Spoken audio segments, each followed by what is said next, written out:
Good morning friends, so welcome to the prelims booster session. आज का पहला topic है मैकमahon लाइन। तो ये आपके इंटरनेशनल रिलेशंस के लिए इंपॉर्टेंट है। तो पहले तो आपको ये बता दूं कि इसको मैकमोहन नहीं बोलते हैं, इसको मैकमahon बोलते हैं। ये एक ब्रिटिश नेम है, ब्रिटिश फॉरेन सेक्रेटरी थे, उनके नाम पर ये मैकमahon लाइन बनाई गई है। तो अभी आपको पता होगा कि इंडियन और चाइनीज़ ट्रूप्स जो हैं वो क्लैश हुए हैं LAC पर, तवांग रीजन में, अरुणाचल प्रदेश के। तो उसी के ऊपर हम ये टॉपिक को कवर कर रहे हैं। मैकमahon लाइन पता होना चाहिए हमें, और India border, China border dispute के बारे में भी देख लेते हैं। तो आपको पता होगा कि टेरिटोरियल डिस्प्यूट जो है इंडिया और चाइना के बीच में बॉर्डर का, वो 3 सेक्टर्स पर मेजरली है। फर्स्ट है आपका ईस्टर्न सेक्टर पर, जहाँ पर 90,000 स्क्वायर किलोमीटर का डिस्प्यूट है, मोस्टली अरुणाचल प्रदेश के एरिया में जो है वो डिस्प्यूट है। वेस्टर्न सेक्टर में आपके लद्दाख या फिर अक्साई चीन का जो पार्ट है, जो पाकिस्तान जो सॉरी जो चाइना चाइना के कंट्रोल में है, उस पर जो है कन्फ्लिक्ट है।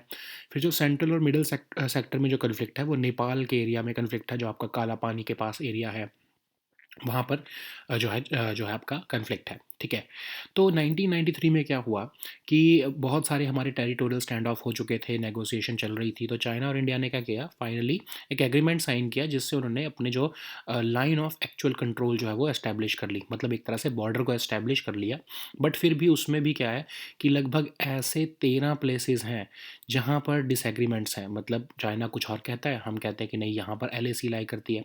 और याद रखो, LAC एक टेम्पररी अरेंजमेंट है, जब तक हम बॉर्डर डिस्प्यूट अपना रिजॉल्व नहीं कर लेते हैं।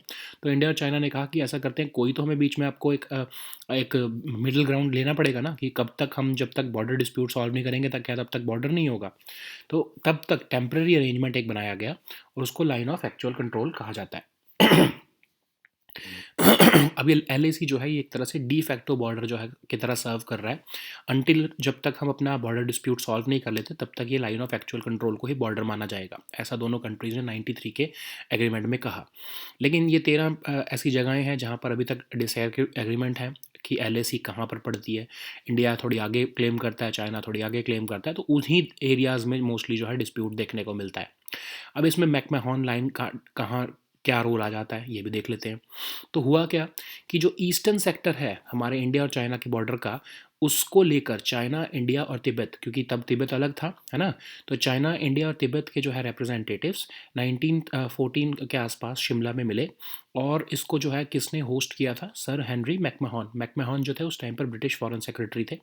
और उन्होंने कहा कि इंडिया, ब्रिटिश इंडिया और तिब्बत के बीच में जो है उसको बॉर्डर को जो है वो डिलिनेट करते हैं। उस टाइम चाइनीज़ रिप्रेजेंटेटिव्स के कहने पर ही ये एग्रीमेंट साइन हुआ था, लेकिन चाइनीज़ ने जो है उसको बाद में एक्सेप्ट करने से मना कर दिया। उन्होंने कहा कि हम इस इल्लीगल मैकमahon लाइन को नहीं मानते हैं। खासकर जब देश आज़ाद हो गया हमारा, तो उसके बाद तो उन्होंने कहा कि हम इस एग्रीमेंट को नहीं मानते हैं, और इसके लिए हम जो है जब से है बॉर्डर डिस्प्यूट चल रहा है।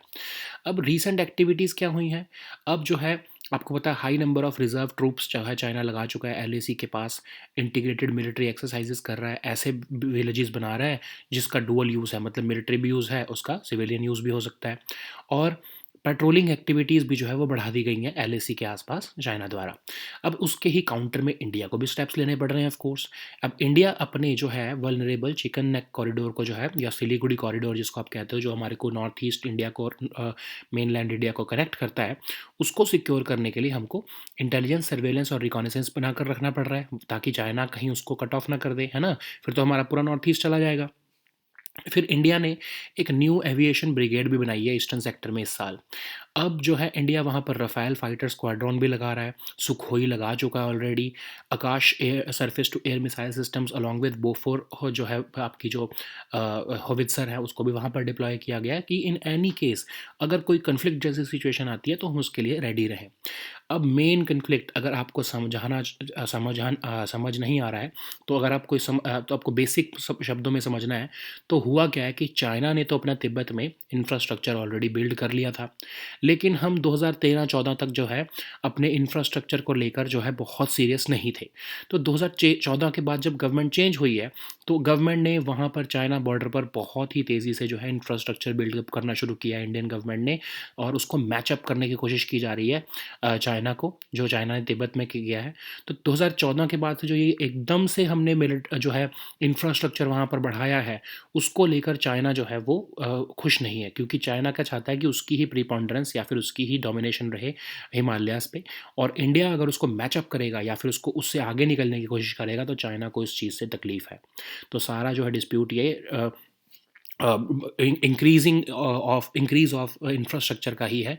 चाइना को ये शक हो रहा है कि इंडिया एकदम से पिछले कुछ सालों में इतना ज़्यादा इंफ्रास्ट्रक्चर बिल्डअप कैसे कर रहा है, इतने ज़्यादा जो है मिलिट्री डिप्लॉयमेंट्स कैसे कर रहा है, तो उसको इसीलिए दिक्कत हो रही है और उसको लग रहा है कि ये एक फ्रंट जो है वो ओपन हो रहा है उसके अगेंस्ट। ठीक है, सो नेक्स्ट हम टॉपिक देखते हैं, गाइडलाइंस अगेंस्ट साइबर अटैक्स। ये आपके साइंस एंड टेक और सिक्योरिटी के लिए सबसे इंपॉर्टेंट है।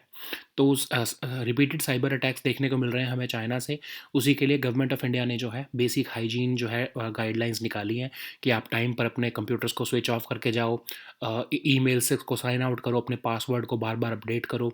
तो हुआ क्या, आपको याद होगा कि नवंबर के लास्ट वीक में एम्स के इंटरनल सिस्टम में एक ब्रीच देखने को मिला, जिससे क्या हुआ, रैंसमवेयर इंस्टॉल किया गया और जो सारा डेटा है एम्स का वो चुरा लिया गया, और कुछ पैसे मांगे गए कि हम आपको डेटा तभी वापस करेंगे जब आप हमको कुछ पैसे दोगे। तो उसकी वजह से एम्स का जो है पेशेंट्स का कितना नुकसान हुआ है ना। तो अगर हम अपनी साइबर हाइजीन मेंटेन करके रखें तो हम ऐसे जो है अटैक्स को प्रिवेंट कर सकते हैं। अब ये थ्रेट्स इतने ज़्यादा सीरियस कैसे हो सकते हैं? वो आपको पता है, हमारे पावर ग्रिड से लेके बैंकिंग सिस्टम, फिर data centres, IT sector, manufacturing, finance, सारे क्रिटिकल इंफ्रास्ट्रक्चर जो है वो वल्नरेबल हो चुके हैं। और ये कहा जाता है कि ये लगभग चाइनीज़ हैकर्स का ही काम है, बार बार वो हम पर अटैक करते हैं। तो गवर्नमेंट ने क्या प्लान किया है, जितने भी अपने एम्प्लॉयज़ हैं उन सबको कहा है कि मल्टीपल फायरवॉल्स इंस्टॉल करो। इर्रेस्पॉन्सिबल बिहेवियर जो होता है एम्प्लॉयज़ का, उसकी वजह से क्या होता है, जो पूरा सिस्टम होते हैं वो वल्नरेबल हो जाते हैं।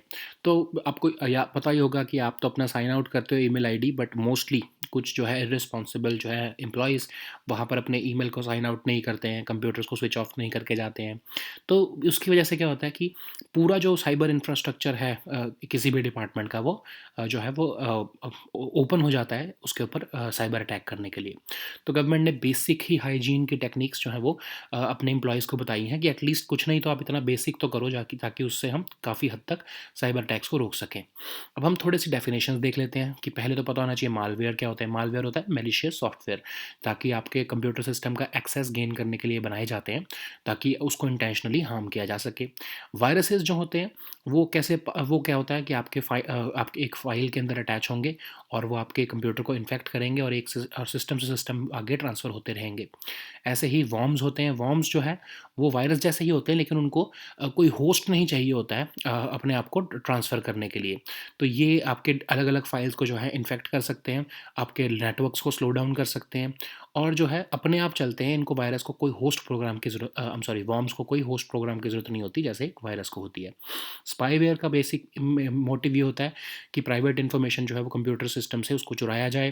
ट्रोजन हॉर्स जो होता है वो आपको जो है कोई और प्रोग्राम के अंदर जो है वो छुपा होता है। जैसे आपको आपको लगेगा कि आप कोई ऑनलाइन गेम खेल रहे हो, एक्चुअल में वो ट्रोजन हॉर्स होगा और वो आपके कंप्यूटर से सारी जानकारी निकाल रहा होगा। ऐसे ही लॉजिक बॉम्ब्स होते हैं। लॉजिक बॉम्ब्स में क्या होता है कि एक मैलिशियस कोड इंस्टॉल कर दिया जाता है आपके कंप्यूटर में। जब तक आप वो पर्टिकुलर समझ लो उस फाइल को ओपन नहीं करोगे या आप कुछ प्रोग्राम को रन नहीं करोगे, तब तक वो नॉन फंक्शनिंग रहेगा, तब तक पता नहीं लगेगा कि उसके अंदर कुछ ऐसा मैलिशियस कोड छुपा है। जैसे ही आपने उसको रन किया तब वो उसी टाइम वो है एकदम से ट्रिगर होगा और आपके जो है वो डेटा को चुरा सकता है। रैनसमवेयर, ठीक है, आपको बताया ही है अभी कि आपके डेटा को चुरा के कुछ जो है ये हैकर्स जो अपने पास रख लेते हैं, जो आपका क्रिटिकल डेटा जो आपको चाहिए ही चाहिए होता है। तो आप उनको क्या कहते हो, वो आपको क्या कहते हैं कि आप कुछ कुछ पेमेंट करो तब हम आपको जो है वो डेटा वापस करेंगे। ऐसे ही बैकडोर्स होते हैं। बैकडोर्स में क्या होता है कि आपके जो यूजुअल ऑथेंटिकेशन होती है, चाहिए होती है, उसको वो बाईपास कर लेते हैं। आपके पासवर्ड वगैरह की ज़रूरत नहीं पड़ती और वो डायरेक्टली आपके कंप्यूटर का एक्सेस ले लेते हैं। ऐसे ही रूट किट्स होती हैं, वो भी आपके जो ऑपरेटिंग सिस्टम है उसको मॉडिफाई ऐसा कर देती हैं कि वो बैकडोर से एंट्री ले लेती हैं और आपके एक्सेस कर लेती हैं कंप्यूटर को। की लॉगर्स क्या होता है कि की लॉगर्स ऐसे तो कुछ नहीं करती हैं, बट वो क्या करती हैं की लॉगर सिस्टम्स, कि आप जो भी टाइप कर रहे हो वो उसको रिकॉर्ड करती रहती हैं। ठीक है, तो आपको उनको जो आप जब पासवर्ड अपना टाइप करोगे तो उनको पता लग गया कि ये पासवर्ड है, उसके बेसिस पर बाद में वो कभी भी आपके कंप्यूटर को जो है वो एक्सेस कर पाएंगे। सो नेक्स्ट हमारा टॉपिक है एनवायरनमेंट एजुकेशन प्रोग्राम। एनवायरनमेंट के लिए इंपॉर्टेंट है ऑफ कोर्स। तो एनवायरनमेंट एजुकेशन स्कीम को रिवैम्प करके एनवायरनमेंट एजुकेशन प्रोग्राम बना दिया गया है। एक्चुअली ये एक सेंट्रल सेक्टर स्कीम है, मिनिस्ट्री ऑफ एनवायरनमेंट द्वारा चलाई जाती है। इसमें एनवायरमेंटल अवेयरनेस और जो है करवाई जाती है स्टूडेंट्स की पार्टिसिपेशन के थ्रू। अब इसमें दो प्रोग्राम है, ग्रीन क्रॉप्स कॉप्स प्रोग्राम और नेशनल नेचर कैंपिंग प्रोग्राम। तो ग्रीन कॉप्स प्रोग्राम के अंदर 1 लाख इको क्लब्स बनाए गए हैं स्कूल्स और कॉलेजेस में, ताकि एनवायरनमेंट के ऊपर जो है बच्चों को एजुकेट किया जा सके। और 5,000 रुपीज़ पर इको क्लब जो है वो असिस्टेंस दी जाती है। नेशनल नेचर कैंपिंग प्रोग्राम अगर हम देखें तो उसमें बच्चों को जो है, स्कूल के बच्चों को फील्ड विजिट्स या नेचर कैंप्स पर लेके जाया जाता है प्रोटेक्टेड एरियाज़ में, नेचर पार्क्स में, टाइगर रिजर्व्स में, ताकि उनको नेचर का एक्सपीरियंस कराया जा सके। ठीक है। सो नेक्स्ट हम टॉपिक देखते हैं उड़ान स्कीम। इकोनॉमिकली इंपॉर्टेंट है हमारे। सिविल एविएशन मिनिस्टर जो है उन्होंने बोला है कि जो ये उड़ान स्कीम है ये बहुत अच्छे से जो है चल रही है, और इसका 4.2 जो वर्जन है वो लास्ट माइल कनेक्टिविटी करने के लिए चल रहा है। ठीक है। तो रीजनल कनेक्टिविटी स्कीम जो है आपकी उड़ान उड़े देश का आम नागरिक 2016 में लाई गई थी एविएशन इंफ्रास्ट्रक्चर और एयर कनेक्टिविटी को बढ़ाने के लिए टियर 2 और टियर 3 सिटीज़ में। अब इसमें कोई सेपरेट फंडिंग तो नहीं होती है, लेकिन रीजनल कनेक्टिविटी फ़ंड बनाया गया है और ये सेल्फ फाइनेंसिंग मैकेनिज्म पर चलता है। इस फंड में जो है पैसा डाला जाता है थ्रू सम चार्जेस जो लिवाई किए जाते हैं, और इस पैसे का से जो है, अब समझ लो कि कोई एयरलाइन जो है वो अगर अनप्रॉफिटेबल राउट पर जो है वो फ़्लाइट चला रही है कम दाम पर, तो उसको तो लॉस होगा। तो इसलिए उसको of course viability cap funding दी जाती है उस एयरलाइन को यूजिंग दिस आरसीएफ फंड्स। ठीक है। सो अब इसके फेजेस जो हैं उड़ान के इंपॉर्टेंट फेजेस यहाँ पर मेंशन किए गए हैं। तो जो ये 4.2 जो फेज़ चल रहा है, इसमें एक स्मॉल एयरक्राफ्ट स्कीम को भी जो है वो इंट्रोड्यूस किया गया है, जिसमें 20 सीटर एयरक्राफ्ट है, और ये लास्ट माइल कनेक्टिविटी इंश्योर करने के लिए इसको इंट्रोड्यूस किया है। अब इस स्कीम के अंदर अगर हम अकॉम्प्लिशमेंट्स देखें तो 74 जो अगर एयरपोर्ट्स थे वो बढ़कर अब 141 ऑपरेशनल एयरपोर्ट्स बन चुके हैं। 58 एयरपोर्ट्स, 8 हेलीपोर्ट्स और 2 वाटर एरोड्रोम्स जो हैं वो कनेक्ट किए गए हैं उड़ान स्कीम के अंदर ही एक्चुअली। और इसमें लाइफ लाइन उड़ान, जिसमें आपका मेडिकल का सामान लेके जाया गया 2020 में पैंडमिक के टाइम पर। फिर कृषि उड़ान, जिसमें एग्रीकल्चर प्रोडक्ट्स को हमने अभी डिस्कस भी किया था इसके बारे में, एग्रीकल्चर प्रोडक्ट्स को सही दाम मिल सके उन, और जो है उसके लिए लॉन्च किया गया। फिर इंटरनेशनल उड़ान भी जो है वो नॉर्थ ईस्ट रीजन के लिए इंटरनेशनल कनेक्टिविटी के लिए इसको लॉन्च किया गया। तो ये भी कुछ इसकी सब स्कीम्स हैं। ठीक है। नेक्स्ट हम टॉपिक देखते हैं स्पैम। स्पैम क्या है आपका, ये स्कीम हम देख लेते हैं। तो पार्लियामेंट्री स्टैंडिंग, ये आपके सोशल इश्यूज़ के लिए ही ऑफ कोर्स इंपॉर्टेंट है। पार्लियामेंट्री स्टैंडिंग कमेटी और सोशल जस्टिस जो है उन्होंने बोला है कि जो सोशल जस्टिस मिनिस्ट्री है, या अगर हम इस कंटेक्स्ट में बोलें तो एजुकेशन मिनिस्ट्री जो है, उन्होंने scheme for providing education to मदरसाज और माइनॉरिटीज़ जो है उसको इम्प्लीमेंट करने में देरी कर रहे हैं। तो उसके लिए जो है वो जो है गवर्नमेंट को उन्होंने पुल अप किया है। तो अब ये स्कीम है क्या, अब ये स्कीम के अंदर 2 सब स्कीम्स हैं। पहली स्कीम है sub scheme for providing quality education in madrasas, दूसरी स्कीम है infrastructure development of minority institutes. दोनों स्कीम्स जो हैं वॉलंटरी हैं। Department of school education and literacy जो है आपके मिनिस्ट्री ऑफ एजुकेशन के अंडर, वो इस स्कीम को इम्प्लीमेंट कर रहा है। इससे पहले ये scheme ministry of minority affairs में होती थी, बट अब उसको मिनिस्ट्री ऑफ एजुकेशन में ट्रांसफ़र कर दिया गया है। अब इस स्कीम के अंदर होता क्या है, अब इसके अंदर जो है फाइनेंशियल असिस्टेंस दी जाती है ट्रेडिशनल इंस्टीट्यूशंस को, लाइक मदरसाज और मकतब्स को, और स्टूडेंट्स को अपॉर्चुनिटी दी जाती है कि वो ऐसी क्वालिटी की एजुकेशन जो है वो एक्वायर कर सकें जैसे कि नेशनल एजुकेशन सिस्टम में मेंशन की गई हैं। फिर स्टेट मदरसा बोर्ड को स्ट्रेंथन करना, क्वालिटी लेकर आना मदरसाज में, इन सर्विस ट्रेनिंग करवाना टीचर्स की, मदरसा टीचर्स की, ये सारी फैसिलिटीज़ जो है इसमें स्कीम में अवेलेबल है। फिर infrastructure development of minority institute scheme के अंदर जो है ऑफ कोर्स आपके जो माइनॉरिटी इंस्टीट्यूशंस हैं उनके स्कूल इंफ्रास्ट्रक्चर को इंप्रूव करने के लिए जो है पैसा दिया जाता है। एजुकेशनल फैसिलिटीज़ जो हैं गर्ल्स के लिए, चिल्ड्रन विद स्पेशल नीड्स के लिए, इन सबको जो है इनकरेज किया जाता है ताकि वो एजुकेशन ले सकें। नेक्स्ट हमारा टॉपिक है न्यू इंडिया लिटरेसी प्रोग्राम। ये भी आपके गवर्नेंस के लिए और सोशल इश्यूज़ दोनों के लिए इंपॉर्टेंट है। गवर्नमेंट ऑफ इंडिया ने एक new India literacy programme announce किया है अगले 5 साल के लिए, और इसमें स्टेट्स और यूनियन टेरिटरीज़ को सपोर्ट किया जाएगा कि वो लिटरेसी को प्रमोट करें 15 और उससे अबव के एज ग्रुप के लोग बच्चों में। ठीक है। टारगेट ये रहेगा, बच्चों ही में ही नहीं, रादर बड़ों में भी। ठीक है। टारगेट ये रहेगा कि 5 करोड़ लर्नर्स जो हैं वो हम अगले 5 साल में देख सकें, और उनकी फाउंडेशनल लिटरेसी और न्यूमरेसी जो है वो हम इम्प्रूव कर सकें। फंडिंग वही पैटर्न है 60-40 स्टेट्स का, 90-10 जो है आपके नॉर्थ ईस्टर्न स्टेट्स या जम्मू कश्मीर का, और जो यूटीज़ हैं विदाउट लेजिस्लेचर उनका 100% शेयर जो है सेंट्रल गवर्नमेंट ही देखेगी। नेक्स्ट हम टॉपिक देखते हैं जोनल कल्चरल सेंटर्स। ये भी आपके आर्ट एंड कल्चर के लिए इंपॉर्टेंट है। तो आपके यूनियन कल्चर मिनिस्ट्री जो है उन्होंने 7 जोनल कल्चरल सेंटर्स जो हैं अक्रॉस द कंट्री एस्टैब्लिश किए हैं, पटियाला, नागपुर, उदयपुर, प्रयागराज, कोलकाता, दीमापुर और तंजावुर में। अब इनको एनुअल ग्रांट इन एड मिलेगी और ये लगभग 42 रीजनल फेस्टिवल्स जो हैं वो हर साल होस्ट करेंगे। अभी कई और स्कीम्स हैं जैसे कि award to young talented artist, Guru Shishya परंपरा, थिएटर रिजुविनेशन, ऐसी स्कीम्स को भी अपने ही रीजनल सेंटर्स में या कल्चरल सेंटर्स में इम्प्लीमेंट करने वाले हैं। ठीक है, नेक्स्ट हम टॉपिक देखते हैं ग्रे बैलिड रैन बैबलर। तो ये ऑफ कोर्स आपके इन्वायरमेंट के लिए इंपॉर्टेंट है। तो जो बर्ड वॉचर्स हैं उन्होंने इंडियन बर्ड्स, ये एक पीयर रिव्यूड जर्नल है उसमें रिकॉर्ड किया है एक ग्रे बैलिड रैन बैबलर को। ये एक बर्ड होता है और ये आपके जो सॉन्ग बर्ड है एक स्पीशीज़ है लीसू की, और ये आपके चाइना और थाईलैंड में देखने को मिलता है। अगर हम इसका IUCN स्टेटस देखें तो ये लीस्ट कंसर्न स्टेटस में आता है। ऑफ कोर्स म्यांमार में भी ये बहुत देखने को मिलता है और अपार्ट फ्रॉम दैट चाइना और थाईलैंड में भी देखने को मिलता है। ठीक है, नेक्स्ट हम टॉपिक देखते हैं श्री अरबिंदो घोष जी।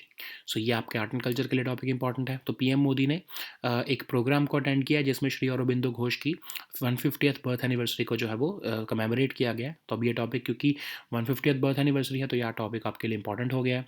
ठीक है, तो श्री अरबिंदो जो है वो एक इंडियन फिलोसफर, योगा गुरु, महर्षि, पोएट और इंडियन नेशनलिस्ट थे। ये एक जर्नलिस्ट भी थे। इन न्यूज़पेपर्स को इन्होंने एडिट किया लाइक वंदे मातरम, और ये बंगाली वीकली युगांतर को भी जो है वो उसमें आर्टिकल्स लिखते थे। यूथ क्लब अनुशीलन समिति में भी ये वन ऑफ द फाउंडर्स थे। अलीपुर बॉम्ब केस में इनको जो है जेल हुई, सॉलिटरी कन्फाइनमेंट में रहना पड़ा 1 साल के लिए। और उनके कुछ ये मेजर वर्क्स यहाँ पर मेंशन किए गए हैं। ठीक है, so now let us see all these topics in English.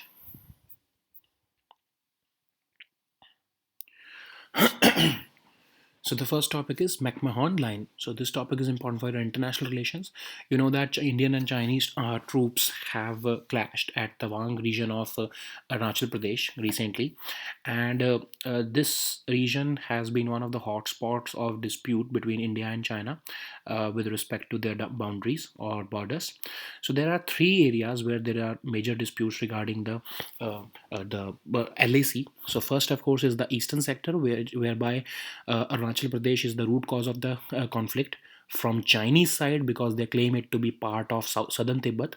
So about 90,000 square kilometers of area is under dispute. Under the western sector, there is dispute with respect to Aksai Chin or part of Ladakh, which has been illegally occupied by Chinese side, and central or middle sector, where which is west of Nepal, the Kala Pani region, which is a small contested area, and these 3 areas are disputed between India and China. Okay, so there were several territorial standoffs and after several negotiations, both sides agreed that we should have a temporary border, which is called the line of actual control, but it has been serving as a de facto border between 2 countries. But there are at least 13 places where the disagreements are still valid. So both of the countries have their own definition of LAC at these 13 places. Of course, there are more places, but the major 13 places are where the disputes lie. So what is the rule of McMahon line here? So because the recent one was at Tawang, and the eastern sector of India-China border has been delineated by the McMahon line. So in 1913 and 14, in Shimla, the representatives of China, India, and Tibet, they met, and at that time, of course, there was the Chinese Communist Party was not controlling Tibet, and Sir Henry McMahon, he was the Foreign Secretary of British India. He met these representatives, and a border between British India and Tibet was drawn. Of course, initially Chinese representatives gave consent to the agreement. They initiated it initially, but later on they refused to accept it. So since India got independence, these Chinese government started making spurious claims regarding the McMahon line, and they call it illegal. Okay, so what are the recent activities in this region? Of course, they are increasing higher number of reserve troops. They are ramping up their integrated military exercises. They have constructed dual-use border villages and troop habitats. There has also been a marginal increase in patrolling activities, and In return, India is also not sitting idle. We are also making efforts to use our intelligence, surveillance, and reconnaissance efforts so as to mitigate the threat to the vulnerable Chicken's Neck corridor or the Siliguri corridor. We have also raised the new aviation brigade in the eastern sector this year. We have also based our Rafale fighter squadron in this region. Sukhoi 30 MKI jets are already deployed in these areas. Akash surface to air missiles, along with the Bofors howitzers, have also been deployed to meet with any exigencies.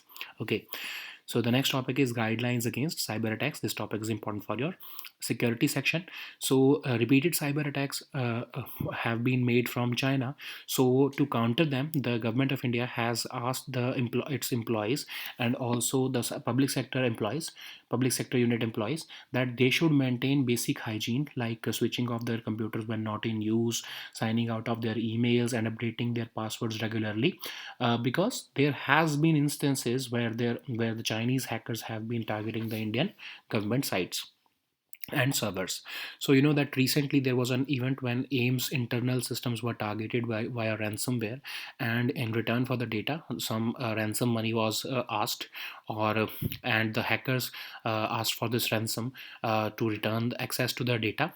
And there are certain serious threats to our critical infrastructure, ranging from power grid to the banking system, data centers, IT sector, etc. So even a Norton is a cybersecurity firm. It has said that India faced almost 18 million cybersecurity threats during just the first quarter of 2022, and these are believed to be the handiwork of Chinese hackers. So what is the plan? So the government has decided that it will tighten its vigil, and employees have been asked across the ministries and also public sector units that they should follow standard operating protocol, or otherwise they would have to face disciplinary action. So, several Indian agencies have been building up multiple firewalls to protect themselves against cyber attacks, and irresponsible behavior on part of the stakeholders and employees are target or are exposing the critical infrastructure of Indian cyberspace to the hackers. So while we're discussing it, let us also see what are these malwares, viruses, etc. So malware is any malicious software which gets installed into your system, and it is meant to intentionally harm the system. Okay. Virus is a malicious file or a code which gets installed into the system, and when this infected file is passed from system to system, it spreads and gains access to the data. It can infect other programs on the computer also. Similarly, worms, they can replicate themselves on the system, and they can also attach themselves to different files.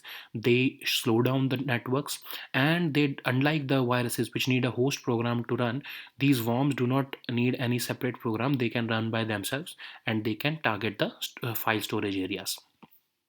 Similarly, there is spyware, which is used to steal private information from a computer system. There are Trojan horses, which are the malwares which carry out malicious operations under the appearance of a desired operation. Like you think that you are playing a game, but actually it is having a Trojan horse which is working behind the scene to gain access to your computer. There are logic bombs which remain silent until you trigger an event. Like for example, there is a program which is installed in your computer. When you scan it through your antivirus, it would not show anything, but the moment you open that file, and you, let's suppose, click a start button or something like that on that program, it will install the malicious code into the system, and it will gain access to the information. Similarly, there is ransomware, when the hackers gain access to the computer data and they start demanding money to give it back to the owner of the data. There are similarly backdoors and rootkits which basically get access to your operating system or your computer through a back channel. Keyloggers record everything that you type on your computer, and when you type your passwords, they or other sensitive information, they just record it, and after that, the password and sensitive information gets compromised. So the next topic is environment education program. This topic is important for environment section, of course. So recently, environment education scheme has been revamped into environment education program. It's a central sector scheme by Ministry of Environment to promote environmental awareness and mobilize students' participation for environment conservation. And there are two schemes under this environment education scheme. First, of course, is the Green Corps program, under which more than 1 lakh eco clubs have been formed in schools and colleges, and 5,000 rupees financial assistance per eco club is given to spread awareness on environment. The second is the National Nature Camping Program, under which the field visits or nature camps are organized for the school students in different protected areas, nature parks, and tiger reserves, so as to provide them nature experience. So the next topic is Udan scheme. This topic is important for your economy section. So civil aviation ministers have recently stated that country has effectively utilized the Udan scheme, and it has reached the Udan 4.2 version. And what is Udan scheme? So it is the regional connectivity scheme Ude Desh Ka Aam Nagrik, which was initiated in 2016 to enhance aviation infrastructure and air connectivity in tier 2 and tier 3 cities. It is not having any separate budgetary support, but it has a self-financing mechanism where with the development of regional connectivity fund, which gets the money from various levies, uh, and the RCF funds are transferred for viability gap funding to the airlines which are operating on unprofitable routes and offering subsidized seats to the passengers. There are several phases of Udan. Currently, we have reached the 4.2 version, in which a small aircraft scheme has been dedicated with less than 20 seater aircraft, so as to ensure and last mile connectivity. The scheme has accomplished too much in the last 5 years. A number of operational airports have increased from 74 to 141 now. 58 airports, 8 heliports, 2 water aerodromes have been connected under Udan scheme specifically. A lifeline Udan, under which the medical cargo was transported during a pandemic in 2020. Krishi Udan scheme, which we discussed recently, has also been made, under which agricultural products, mostly the perishable ones, are transferred or transported so as to realize their value. International Udan routes for Northeast region have also been made under the scheme. So the next topic is SPEM, that is the scheme for providing education to madrasas or minorities. So this topic is important for your social issues. So Parliamentary Standing Committee on Social Justice and Empowerment has recently pulled up the central government for delay in approving the continuation of SPEM scheme. So this SPEM scheme has two sub schemes: a scheme for providing quality education in madrasas, and the second is infrastructure development of minority institutes. Both are voluntary schemes, and it is being implemented by both schemes are being implemented by Department of School Education and Literacy. And initially, this scheme was under Ministry of Minority Affairs, but later on it was transferred to Ministry of Education in 2021. The scheme aims to provide financial assistance to traditional institutions like madrasas and maktabs, and aims to provide opportunities to students so that they can acquire education comparable to the national education system. It aims to strengthen state madrasa boards, provide quality components in madrasas, provide in-service training to the teachers, and also develop infrastructure in these minority schools and institutions. So the next topic is a new India literacy program. This topic is important for your social issues and governance both. Recently, Government of India has announced a new India literacy program for the year for the next 5 years, and the aim is to support states and union territories in promoting literacy among the age group of 15 and above, especially among those non-literates. And they will the target is, of course, to have 5 crore learners during the next 5 years. Funding will be with the same as that of any centrally sponsored scheme, in which 60 and 40 is share funding pattern is shared between normal states, and for Northeast region and other states, hilly states, 90-10 is the sharing pattern. For UTs without legislature, the central share is 100%. So the next topic is zonal cultural centers. This topic is important for your art and culture section. So Union Cultural Ministry has recently set up 7 zonal cultural centers across the country, and they have been set up at Patiala, Nagpur, Udaipur, Prayagraj, Kolkata, Dimapur, and Thanjavur. Annual grant in aid will be given to them, and they will be hosting about 42 regional festivals per year for promotion of art and culture. They will also be implementing certain schemes like award to young talented artists, Guru Shishya Parampara, theatre rejuvenation, etc. So the next topic is grey-bellied wren babbler. This topic is important for your environment section. So as per the recent findings of bird watchers, which have been published by Indian Birds, which is a journal of South Asian ornithology, they have recorded a rare and elusive grey-bellied wren babbler. It's a bird. It is named after a songbird, lisu, and it is mostly found in Myanmar, and some birds also are found in China and Thailand. And its IUCN status is least concern. So the next topic is Sri Aurobindo Ghosh. This topic is important for the art and culture section. So PM Modi has recently participated in a program which has commemorated Sri Aurobindo's 150th birth anniversary, and he was an Indian philosopher, yoga guru, Maharishi, poet, and Indian nationalist.